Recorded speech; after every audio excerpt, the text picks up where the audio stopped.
En 2001, Shinji Mikami, el creador de la saga Resident Evil, da una conferencia de prensa y hace un anuncio que deja a todos choqueados. Resident Evil va a convertirse en exclusiva de la Nintendo GameCube. Van a desarrollar 3 juegos solo para esa consola, incluyendo el tan esperado Resident Evil 4. Una decisión que casi aniquila a la saga porque Capcom jamás imaginó el éxito arrollador que iba a tener la PlayStation 2. Hoy hablamos de los orígenes de Resident Evil y de todos los caminos raros que atravesó la saga, cómo el primer Resident Evil salvó a Capcom de la bancarrota, cómo el desarrollo de Resident Evil 2 tuvo que reiniciarse con más del 70% del juego terminado, y cómo Resident Evil 4 tuvo 3 versiones, cada una más diferente que la otra. Hoy hablamos de cómo nació la saga Resident Evil. En los 80, Capcom se caracterizaba por hacer juegos difíciles, así se distinguían de la competencia. O sea, su modelo de negocio era el equivalente a una relación tóxica. Si no te hacían sufrir, sentían que no te estaban prestando atención. Uno de los responsables de esa fama fue Tokuro Fujiwara, la mente detrás de títulos como Ghosts 'n Goblins. Pero después de años haciendo juegos de acción, Fujiwara tenía ganas de experimentar creando el primer videojuego de horror. O sea, la chispa apareció cuando vio la película Sweet Home, dirigida por Kiyoshi Kurosawa. Sí, el mismo loco que años después haría Kyuro, una de las mejores películas de terror de todos los tiempos, y se recomiendo que la vea a cualquiera que no la vio. La historia de Sweet Home trataba sobre un grupo de restauradores de arte que entró en una mansión abandonada para recuperar frescos antiguos y empezaban a ser acechados por fantasmas y monstruos. Fujiwara vio una oportunidad y por eso quiso convertir Sweet Home en videojuego. En papel, su idea era hacer un RPG con combates por turnos y encuentros aleatorios, pero en espíritu estaba buscando una experiencia de terror. Cuando la mayoría de los juegos se desarrollaban en 3 meses, Sweet Home tardó 2 años, algo impensado para la época. Finalmente salió para la Nintendo Famicom en diciembre de 1989, un par de meses después del estreno de la película. El problema es que no pasó nada, o sea, ni la película ni el juego tuvieron mucho impacto. Es más, un limbo legal hizo que la película tuviera problemas de derechos de autor y por eso el juego nunca salió en Occidente. Pero Fujiwara no lo vivió como un fracaso, o sea, estaba orgulloso porque sabía que había intentado algo distinto. El problema no era la idea, era el hardware. Para crear una verdadera experiencia de terror iba a necesitar un sistema más poderoso que la consola de 8 bits de Nintendo. El tema es que a mediados de los 90 Capcom estaba como en el horno. Uno de los responsables de esto era la economía japonesa. Durante los 70 y los 80 Japón había habido un boom económico brutal. Tenían tanta guita que las empresas japonesas empezaron a comprar empresas yankees. O sea, Sony compró Columbia Pictures, una decisión tomada con la misma profundidad intelectual con la que uno elige un filtro de Instagram. En ese clima florecieron empresas de videojuegos como Capcom, pero en 1991 la burbuja explotó y el país entró en una era de crecimiento nulo y deflación persistente. Aunque ojo,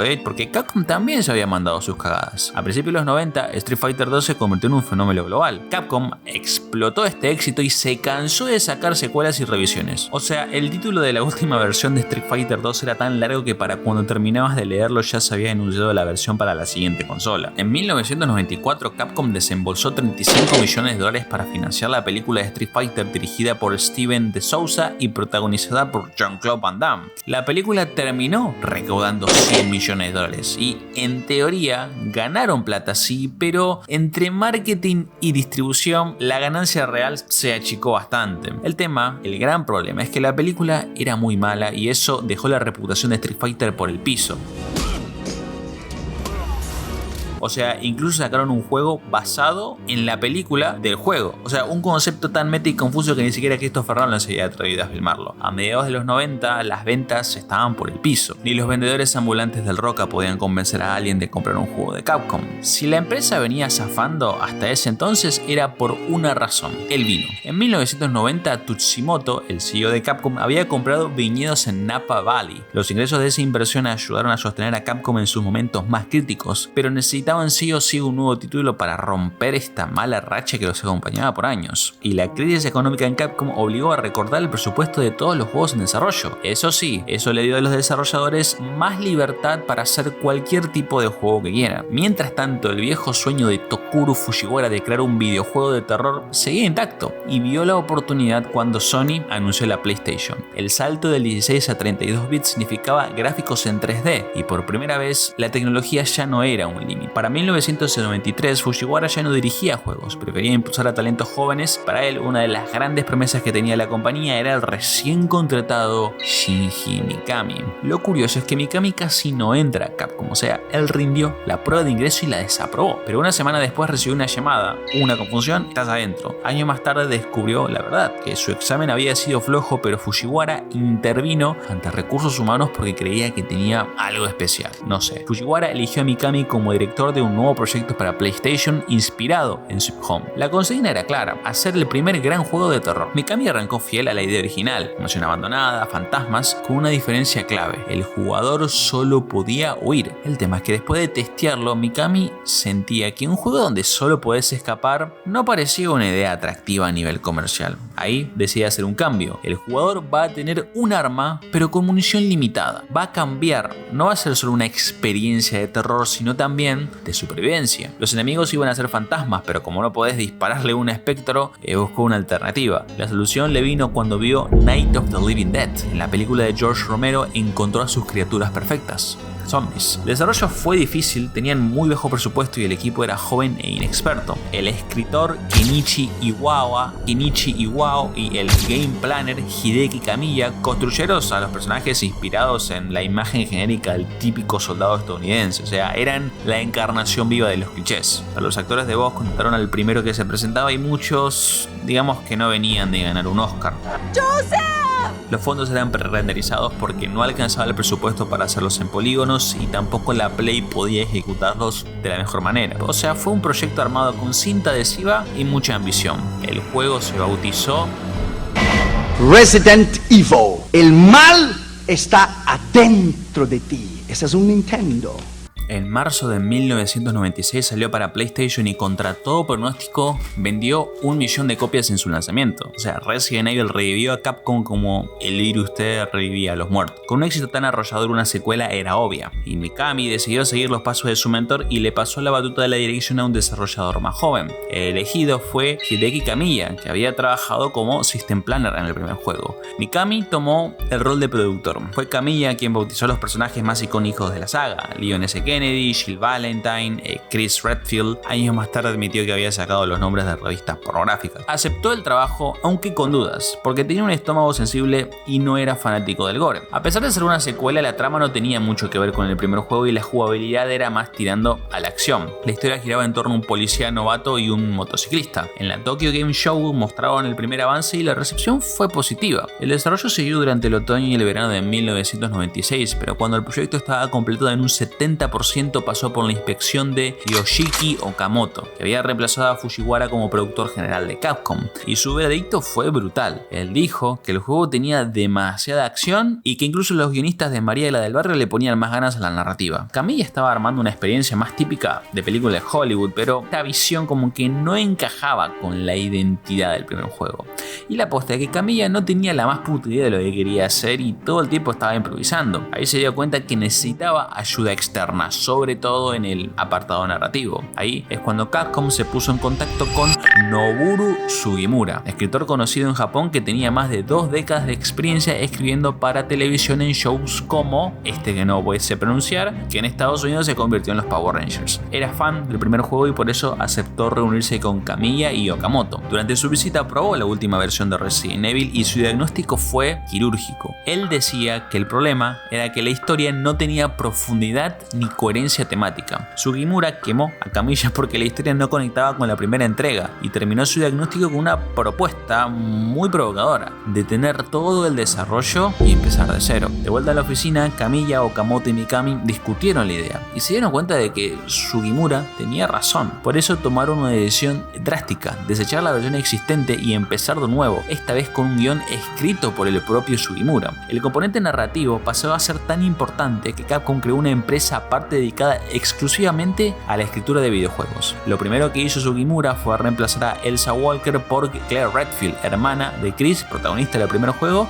que llegaba a la ciudad buscando a su hermano. Todo esto para conectar la historia de la secuela con la primera entrega. Leon S. Kennedy se mantuvo, pero fue reescrito como un policía novato que en su primer día de trabajo se encontraba atrapado en un conflicto mucho más grande que él, y en vez de huir decidió enfrentarlo y proteger a Raccoon City. Le da como una búsqueda de honor al personaje. Sugimura también creó todo el lore de las bioarmas de Umbrella y la historia de Sherry. El aporte de Sugimura fue clave, ya que los personajes que él había creado se mantuvieron y siguen estando hasta el día de hoy. Y Resident Evil 2 fue un éxito brutal. En Japón vendió 1,4 millones de copias en apenas 4 días y superó los 19 millones de dólares en ganancias, lo que le dio un lugar en el libro de los récords Guinness de 1999. En cuanto al reinicio del desarrollo, Kamiya admitió que en algunos aspectos estaba contento de que hubiera pasado porque le permitió organizar sus ideas y terminar creando un videojuego que superó todas las expectativas. Kamiya obviamente recibió la orden de ponerse a trabajar en un Resident Evil 3, pero él no quería hacer una secuela apurada que copiara el éxito de la entrega anterior y por eso pidió un tiempo de desarrollo más largo y empezó a planear un Resident Evil para la PlayStation 2 con la idea de aprovechar al máximo el nuevo hardware de la consola. El problema es que Capcom trataba sus franquicias con el mismo respeto que una productora de Hollywood trata las secuelas directas de DVD. O sea, ellos querían un nuevo Resident Evil cuanto antes. Mikami, viendo la situación, propuso un juego para la Play 1, pensado como una especie de precuela del segundo y que el nombre clave sea Resident Evil 1.9.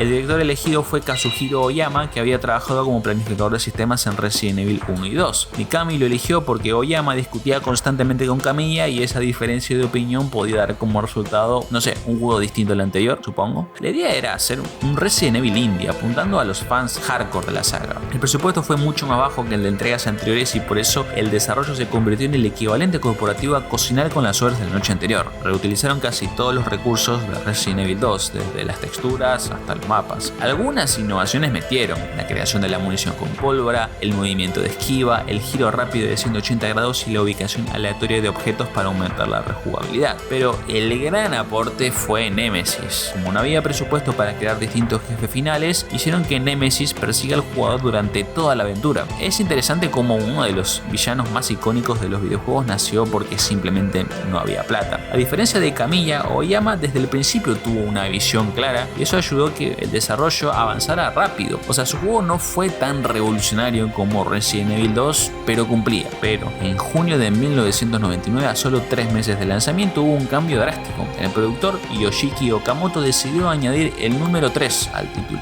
La decisión fue por dos motivos. Por un lado, el proyecto de Kamiya para PlayStation 2 estaba lleno de problemas y se veía lejano, y por otro, Capcom quería salir a la bolsa en el año fiscal de 1999 y necesitaba un éxito inmediato para convencer a los inversores. Originalmente, el juego iba a estar protagonizado por 3 mercenarios de Umbrella, pero se decidió traer de vuelta a Jill Valentine como protagonista principal para darle más legitimidad al título. La versión original de Resident Evil 3 para PlayStation vendió 3,5 millones de unidades. Sí, fue menos que los 4,9 millones de Resident Evil 2, pero hay que ponerlo en contexto. Este proyecto nació casi como un juego indie dentro de la saga, y teniendo en cuenta lo poco que se invirtió, las ganancias fueron estratosféricas. El éxito de Resident Evil es, en parte, gracias al boom de la PlayStation. O sea, a ver, no es que Capcom le debía algo a Sony, pero las dos compañías se beneficiaron por igual. Pero juegos como Resident Evil ayudaron a darle esa identidad de consola edgy para adultos. Pero Capcom no quería besar el anillo de Sony y por eso intentó llevar su saga a otras consolas. Primero probó lanzando un port de Resident Evil para la Saturn. O sea, Sega en ese entonces estaba medio en el horno por el sorpresivo éxito de la PlayStation. La Saturn tenía un hardware diseñado para gráficos 2D con capacidad limitada para 3D, muy distinto a la PlayStation, que estaba pensada exclusivamente para renderizar polígonos. Por eso, Resident Evil en la Sega Saturn fue inferior en audiovisuales respecto a la versión de PlayStation 1, y el port vendió apenas 148.000 copias en Japón frente al millón que alcanzó en PlayStation. A pesar de eso, Capcom siguió insistiendo con Sega. O sea, ellos querían sacar Resident Evil 2 en la Saturn, pero cuando reiniciaron el desarrollo, la calidad gráfica y la cantidad de zombies en pantalla aumentaron tanto que el hardware de la Saturn no podía procesarlo sin degradar la experiencia. Capcom no estaba dispuesta a aceptar esa baja de calidad y por eso canceló el port. Sega quería primerear a Sony, por eso sacó la Dreamcast casi un año antes que el lanzamiento de la PlayStation. Y como forma de disculpa por la cancelación de Resident Evil 2 en Saturn, Okamoto decidió desarrollar un juego exclusivo para la Dreamcast bajo la supervisión de Shinji Mikami como productor y con Hiroki Kato en la dirección. Por política de la empresa decidieron que los títulos numerados iban a ser exclusivos de PlayStation, mientras que las versiones no numeradas se van a lanzar en las otras consolas. La Dreamcast fue la primera consola de 128 8 bits, lo que le dio una potencia gráfica superior. Este fue el primer juego de la saga en abandonar los fondos pre-renderizados y usar un motor completamente poligonal en 3D. La cámara podía seguir al personaje o hacer paneos cinematográficos, algo imposible con los ángulos fijos anteriores. Pero lo verdaderamente sobresaliente de Code Veronica no estaba tanto en la jugabilidad, sino en la historia que creó Noboru Sugimura. El juego estaba protagonizado por los hermanos Redfield y el tema principal era la familia. La narrativa contrastaba la relación de los Redfield con las dinámicas retorcidas de los Ashford. Había una escena muy buena en donde Steven Burnside debía matar a su papá convertido en zombie.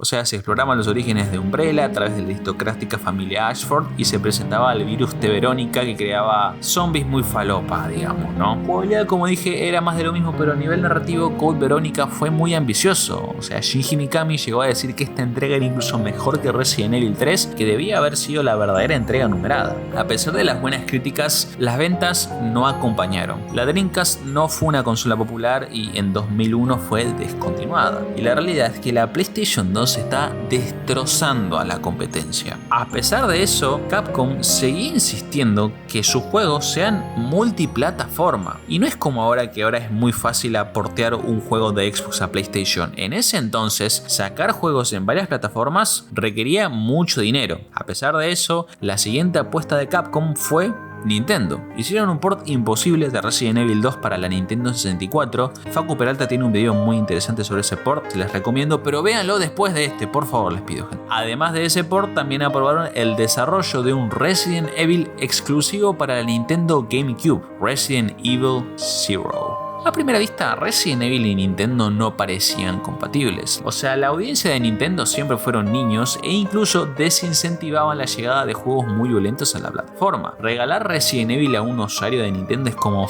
regalarle a un nene de 8 años una copia de Holocausto Caníbal. Pero con la GameCube, Nintendo buscaba cambiar eso. En septiembre de 2001, Shinji Mikami apareció en una conferencia de prensa de Nintendo liderada por Satoru Iwata y anunció algo que choqueó a todos. Resident Evil se iba a convertir en una exclusiva de Nintendo. 5 juegos de Capcom iban a salir solo en la GameCube, entre ellos Resident Evil 0, un remake total del primer juego y el tan esperado Resident Evil 4, que llevaba más de 3 años de desarrollo. Un mes después del anuncio, Ken Kutaragi, el famoso padre de la PlayStation, que ya hablé en otro video, invitó a Tsuchimoto, el presidente de Capcom, y a Okamoto, el productor de la saga Resident Evil, a una cena de negocios en Shibuya. La reunión coincidía con el mismo día que Tsuchimoto cumplía años, pero lo que debió ser un brindis terminó casi a las piñas. Kutaragi reclamó que Sony había ayudado a Capcom a nutrir la saga Resident Evil desde el inicio y que este anuncio era una traición, básicamente. A ver, Okamoto entendió el reclamo de Ken, pero también lo sintió algo hipócrita. O sea, el éxito inicial de la PlayStation fue porque Square abandonó a Nintendo para lanzar Final Fantasy VII en exclusiva para la consola de Sony. En todo esto es fácil pensar que Nintendo había pagado millones por la exclusividad, pero no, fue una decisión impulsada por Mikami y respaldada por los ejecutivos de Capcom. Para ellos, la lógica que tenían era que Sony era una empresa de electrónicos y los videojuegos era como un negocio secundario, mientras que Nintendo vivía exclusivamente de los videojuegos. Ellos pensaban que a la larga Nintendo iba a ganar la guerra de las consolas. Pero el hecho de que Capcom no recibiera ni un solo yen de Nintendo hace que la decisión sea incluso más estúpida de lo que ya es.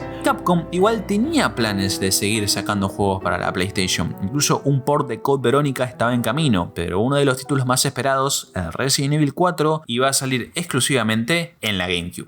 Resident Evil 4 will be scary than ever before. Shinji Mikami le dio libertad absoluta a Kamiya para hacer lo que quisiera con Resident Evil, e incluso le dijo que ni siquiera tenía que hacer un juego de terror. Y Kamiya se tomó esa libertad de forma literal, porque su versión de Resident Evil 4 era falopa. O sea, tenía un protagonista que estaba infectado con una biotecnología que le permitía correr más rápido, saltar muy alto y hacer acrobacias en el aire. Esta versión, bautizada Stylish, tenía un sistema de combate veloz que recompensaba al jugador por encadenar muertes muertes, algo que iba en contra de la gestión de recursos que caracterizaba la saga. El personaje principal era Leon S. Kennedy, pero con superpoderes. O sea, el juego de Camilla estaba buenísimo, a la gente le gustaba, pero no era Resident Evil. Pero en lugar de reiniciar el proyecto, Mikami convenció al equipo de transformarlo en una nueva propiedad intelectual. Así fue como Leon se convirtió en Dante y en agosto de 2001 Devil May Cry salió para PlayStation 2, siendo un éxito total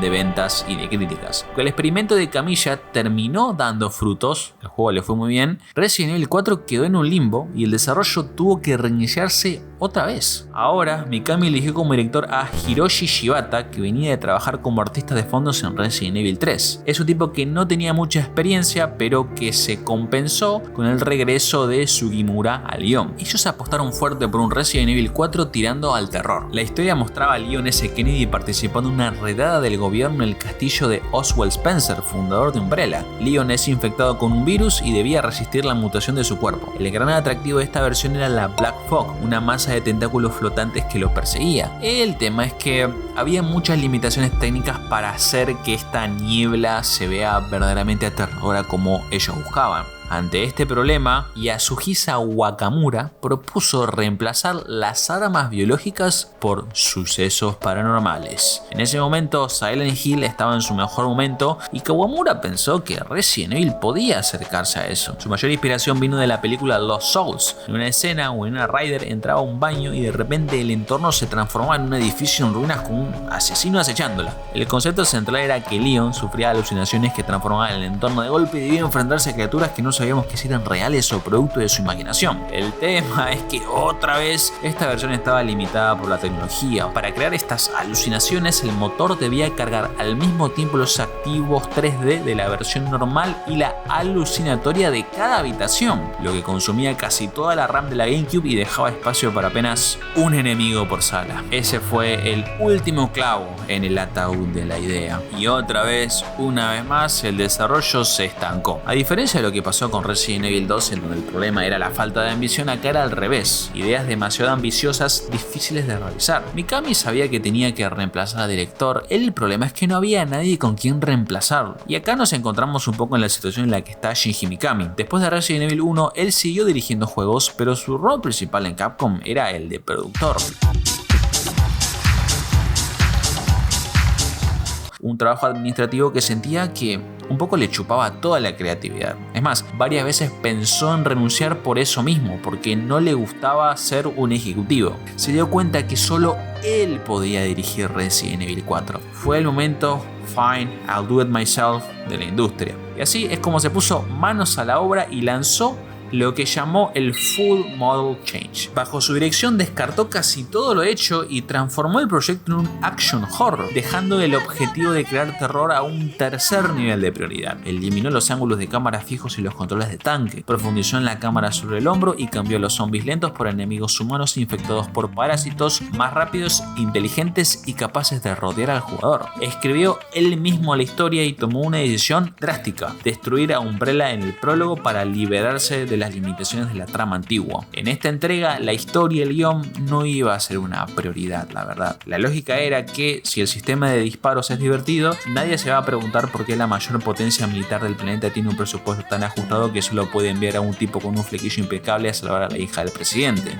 Aparentemente los Seals estaban todos de franco ese fin de semana. Cuando Capcom presentó la versión definitiva de Resident Evil 4 en enero de 2004, todos quedaron sorprendidos. O sea, se habían terminado las mansiones oscuras, los zombies y los ángulos de cámara fijos. Ahora todo pasaba en una aldea europea soleada. La segunda sorpresa fue cuando se anunció que Resident Evil 4 iba a tener un port para PlayStation 2, matando la exclusividad con Nintendo. Fue una sorpresa porque el propio Mikami había dicho que iba a ser harakiri si Resident Evil 4 salía en PlayStation. El tema era que la GameCube estaba siendo destrozada por la PlayStation 2 en ventas. O sea, la decisión de hacer el port vino desde la gerencia de Capcom, ya que los juegos exclusivos que habían salido para GameCube no vendieron bien. Mikami, como sintió que estaba traicionando su palabra, se distanció del proyecto y se distanció de Resident Evil y no estuvo involucrado en el port de PlayStation 2. La GameCube tenía una arquitectura distinta y más potente en algunos aspectos, por lo que se tuvieron que hacer varios recortes para que el juego funcionara en PlayStation 2. Se redujo la calidad del sonido, quedó más comprimido comprimido y apagado,